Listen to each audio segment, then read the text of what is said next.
Hello, hello, hello. My name is Robert. I am the recovery guy, and this is the Checkup.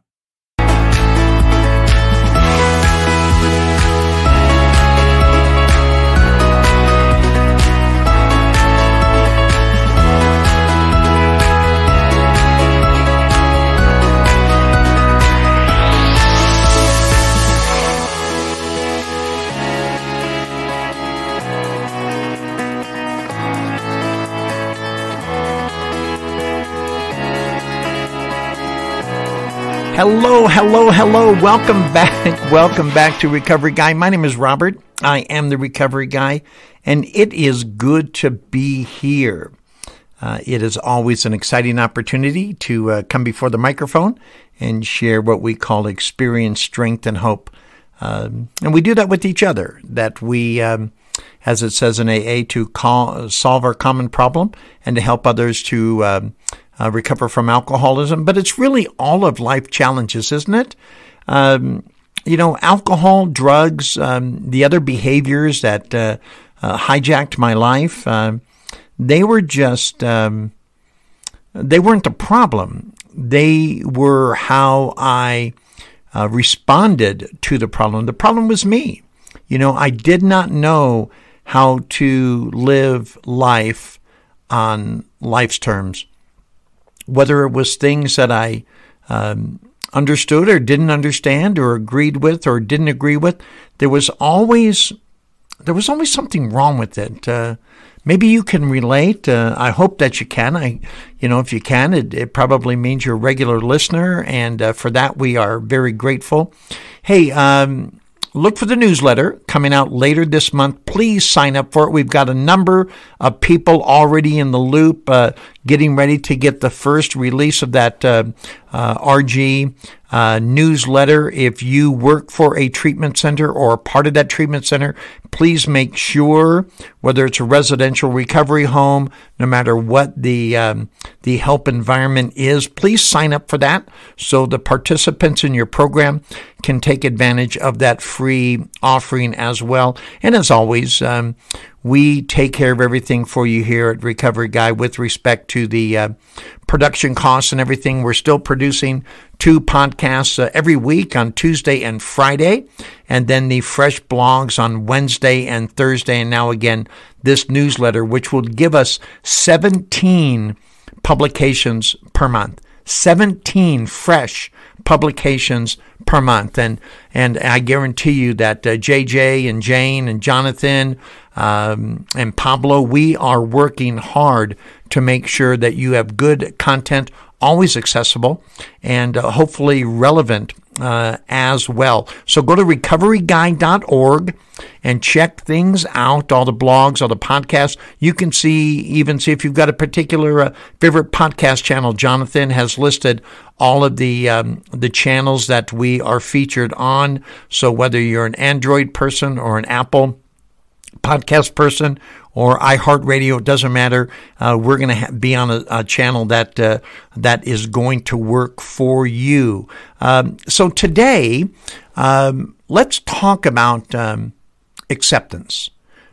Tuesday, if you had an opportunity to listen to Tuesday's podcast, it's called Those Along the Way, recounting the people that were influential in my life who are still, if they are alive, they are still working a program of recovery and clean and sober decades.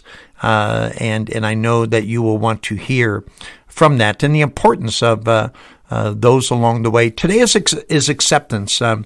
So what is it? What is it about acceptance? I mean, why must I learn to accept people, places, and things to achieve peace? And I try to stay away from absolutes. I think it applies here, though. I think I must learn this if I am to, again, accept people, places, and things to achieve peace. It's essential. And maybe you haven't come to terms with this yet. And maybe that's some of the reason you're having some of the struggle. And if you are, reach out to me. Let me know. DM me, email me, message my cell phone, which is all in my contact info. Let me know if you're struggling in this area, because it is like night and day. It's the difference between navigating in the dark, or certainly in a dim light, to walking in sunlight. And I could not stress upon the importance of it more. So let me ask you a question. Why can it be such a distraction before we settle on accepting? Why do you think that is? Well, I think the answer lies in the definition. So I'm going to look at the definition, then I'm going to read you a quote, and then we're going to discuss some things that I think are important, certainly have been important to my life and people that I work with as a life coach or a recovery sponsor, or the individuals who have worked for me in and out of clinical and professional treatment, all the way down to 12-step assistance that I've gotten over the years. So here's one of the definitions that I think fits for our topic today. And rather than try to, work, have it work together, we'll just pick this one definition of about four of them, because, they're applicable in different ways in different environments for different reasons. So it means to endure without protest or reaction. To endure without protest or reaction. That is what to accept is, right? And that is the noun. And acceptance is the active nature of it, or accepting, right? Acceptance. But to accept is to endure, to live, to be sufficient through it, without a protest or reaction. So here's the quote, and it's a fantastic quote from the Big Book of Alcoholics Anonymous, and it's from page 417 if you're a fourth edition person. It is on, I think, page 449 if you are a third edition person. But here it is, and you're probably familiar with it if you're familiar with the Big Book of Alcoholics Anonymous.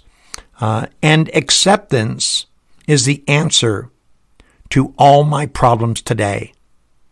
When I am disturbed, it is because I find some person, place, or situation, some fact of my life unacceptable to me. And I can find no serenity until I can accept that person, place, thing, or situation as being exactly the way it is supposed to be at this moment. Nothing, absolutely nothing, happens in God's world by mistake. Until I could accept my alcoholism, I could not stay sober. Unless I accept life on life's terms, I cannot be happy. I need to concentrate not so much as on what needs to be changed in the world as on what needs to be changed in me and my attitudes.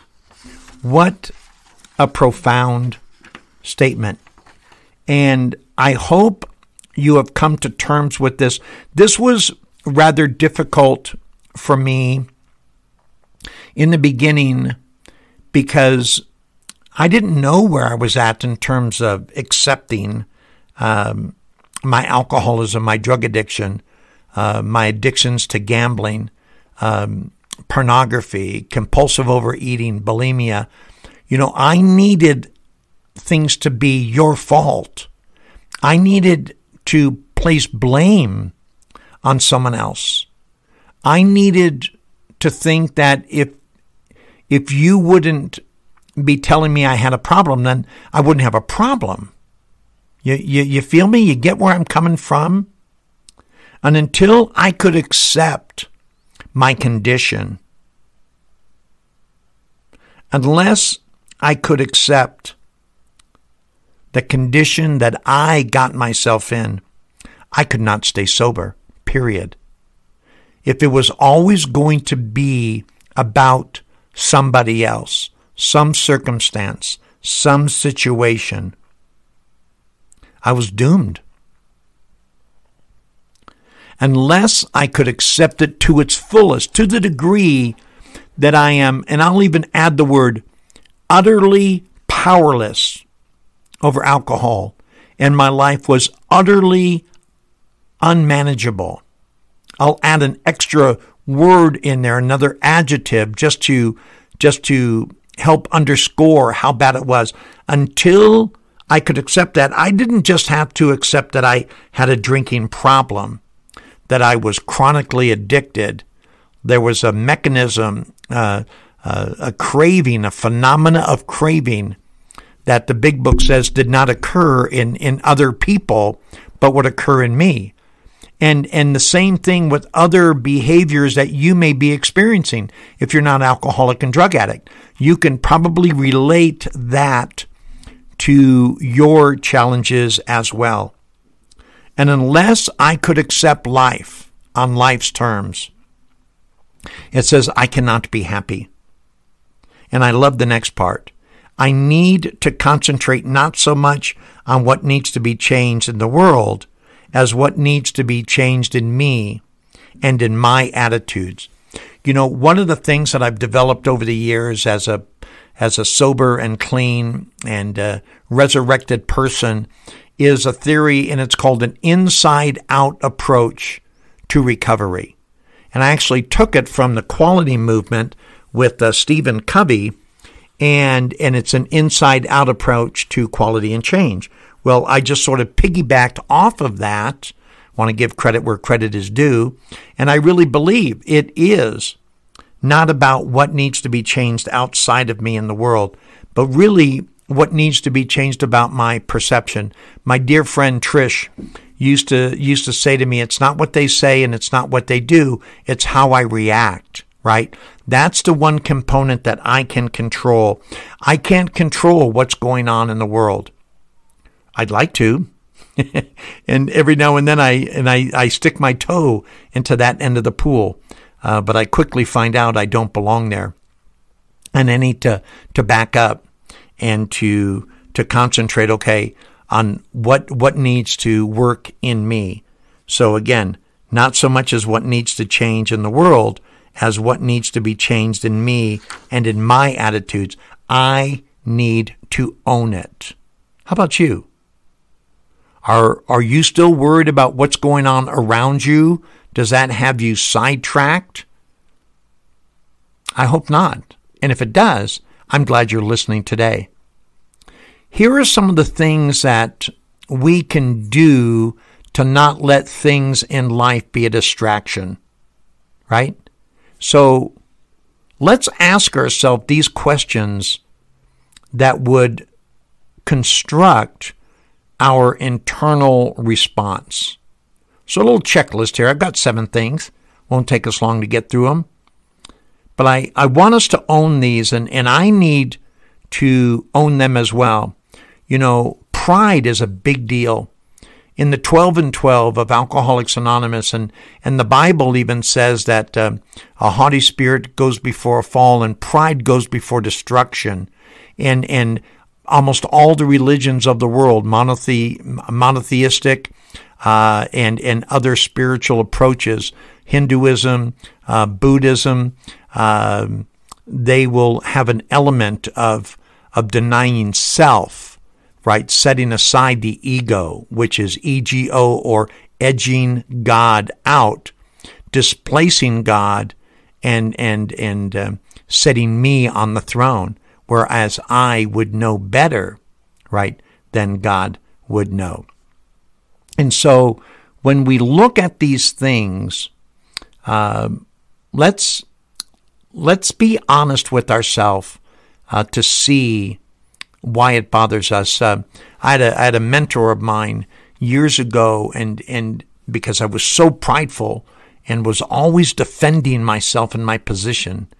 And I didn't want to see where I could be wrong and come to the table of agreement or saying, this doesn't matter. He would say things like, don't be dogmatic on things that God is not dogmatic on, right? Don't be dogmatic. If God's not dogmatic on it, don't you be dogmatic on it. Let it go. Focus on the other things. And he would also tell me something that really upset me, which really showcased my pride. He would say, every time I defend myself, it was pride. And I said, no, it isn't. And he would say, see, I told you, right? And because I wasn't accepting, I was trying to defend why I thought something should be different or why you should perceive me differently. But I needed to learn how to accept. So here are some of the things that I look at, and maybe you look at them too. And if you don't, maybe you need to. And like always, I will post all of these in the description notes. One of the things I send off to Jonathan, along with the podcast that JJ has all set up for me to turn into an MP3, and I shoot it over to Jonathan for scheduling. But I always send him the description so he can make sure that that those are included as well for your convenience. So here goes. The first thing I want to do is ask myself, why does it bother me?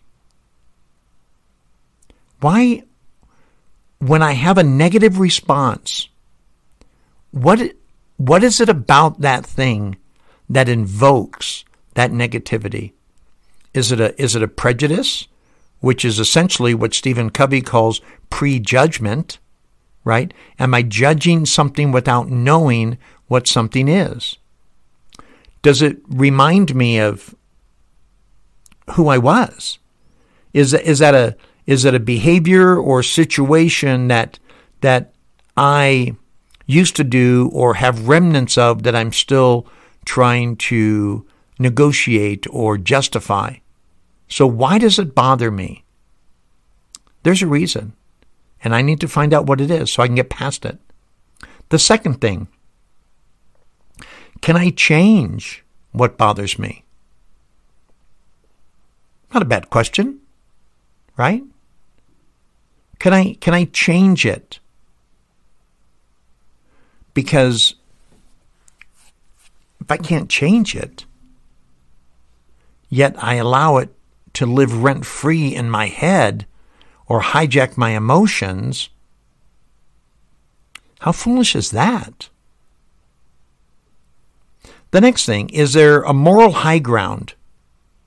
Does it bring harm to me or to others? Is there something else? Is there a greater cause or purpose for me not, or saying I don't accept it, that I would need to go and bring about change here? Does it bring harm? Is it harming me? Or is it affecting others in a negative connotation? Now, it's important to remember that if this is true, especially if it's bringing me harm, is it possible for me to remove myself from it or suggest someone else does? So think about that. So the next thing, number 4, does it interfere with my present life or goals? Does it interfere with what's going on with me? If it doesn't, what's the big deal? If it doesn't, is it really any of my business? Do I need to expend the energy? If it's not keeping me from being the husband that I want to be to Laura, the father I want to be to my children, the trainer that I want to be, the personal life coach that I strive to be, the podcaster, the grandfather, the friend, right? Is it interfering with those things that I'm doing right now, or is it going to be a stumbling block to my 1 year, my 3 year, or my 5 year goals? If the answer is no, guess what? It's probably not a big deal, right? I probably need to endure it without protest or reaction. Just let it go. So if I can change it, if it is something that I can change, what is the most efficient way to do so? Because sometimes there are things out there that instead of saying it's okay and I accept it and I endure it without protest or reaction, but what if I can change it? What if there's some adjustment that I could make in my life or what I see happening that that can make it go away? And if that's true, how can I most efficiently do that? The next thing, what can I do? This is number 6. What can I do to limit distractions such as this in the future? Because sometimes, we're not robots. When I came into my podcast studio, I turn my light on, and when I leave, I'll turn it off. When I turn it off, it will be dark. It has no choice. When I come in and I turn the light on, as long as I paid the power bill, right, and the bulb isn't out, the light will come on. It has no choice. But we do. Sometimes things do distract us. Sometimes it continues to come on us and we're still working. So if that's the case, or it goes away and then it periodically comes back, is there a way I can limit any distractions so it doesn't interfere with things that I want to do in the future?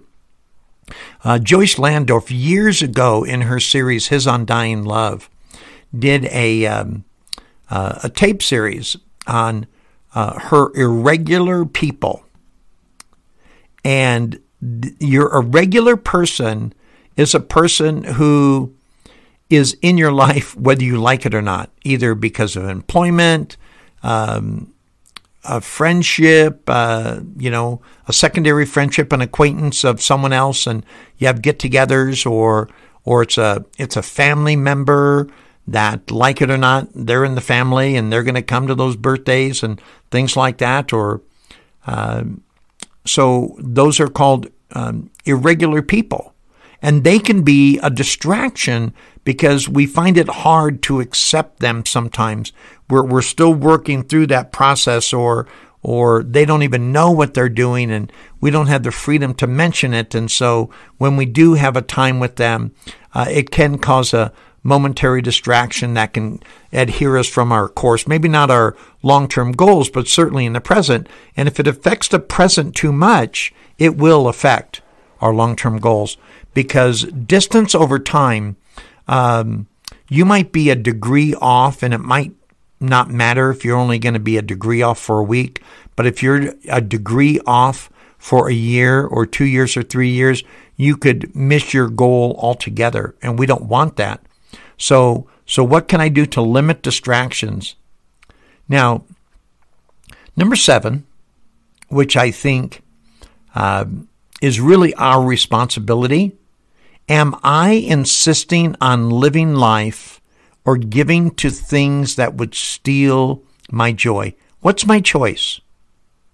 Am I giving into things that would steal my joy? Am I insisting on enjoying life? Because I do have a choice. As a person of recovery, as a person who have positioned themselves to live a particular way, I have that ability to choose. I have the power through my higher power, as that power would extend that power to me, to do the things of recovery, to be the best possible version of me that I can be, so I can be most equipped to assist you. I am insisting on enjoying life. Do not give in to the things that would steal my joy. My joy belongs to me and the people that I choose to benefit from that joy, the beneficiaries. I don't stay sober for any one person or situation. They are the beneficiaries of my recovery, of my sobriety. So, why does it bother me? Can I change what bothers me? Number 3, does it bring harm to me or others? Number 4, does it interfere with my present life or long-term goals? Number 5, if I can change it, what is the most efficient way? Number 6, what can I do to limit distractions such as this in the future? And number 7, I am insisting on enjoying life or giving in to things that would steal my joy. Now, I want you to understand that acceptance is not mandating me that I must agree with everything. Acceptance doesn't necessarily mean agreement. There's a lot of things that people do or say that I don't agree with. There's probably a lot of things or positions that I take, that you may not agree with either, right? I was having a conversation with a person yesterday, and we don't agree on how to get to a particular position or result. But what we agree on is the result we need to come to. So we find agreement and acceptance there. So I don't have to agree with them, but I do need to accept their premise because that's their position. And really their position doesn't affect me at all.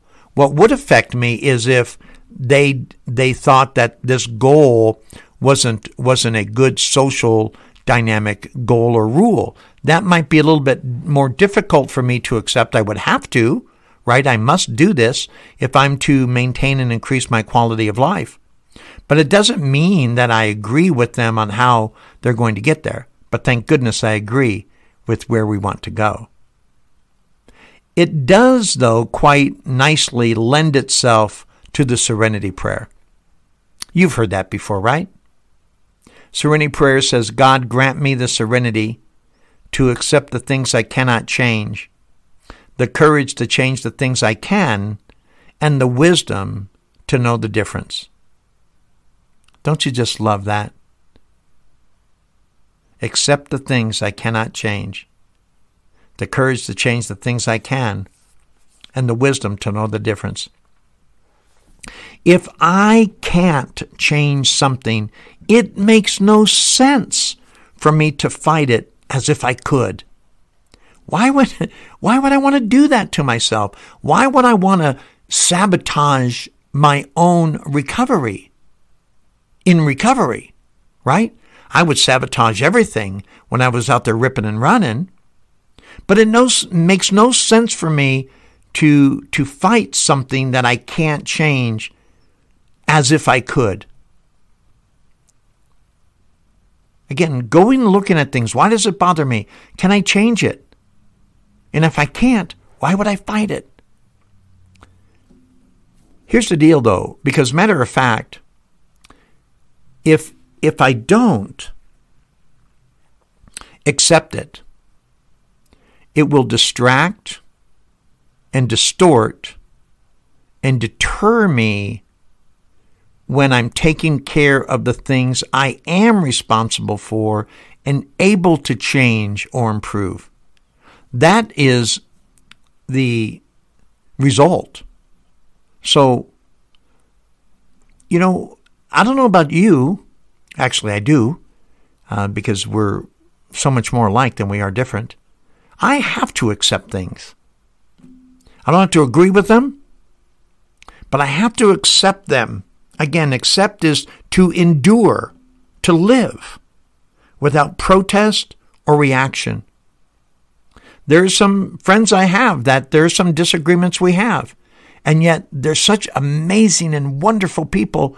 I I would be foolish to not be their friend and to discount all of the other wonderful things that they are and focus on the things that we don't agree with. So I accept it just as they are, just as they accept me and love me for who I am. And isn't that about time that we do that for each other? That we just care for the sake of caring, and we set aside differences that don't matter and exchange them for caring that does matter, and that I learn how to accept the things I cannot change. Because I know until I do, I don't stand the chance of recovering. And if I do recover, I will likely not reach the goals that I'm capable of reaching once I do find acceptance and peace.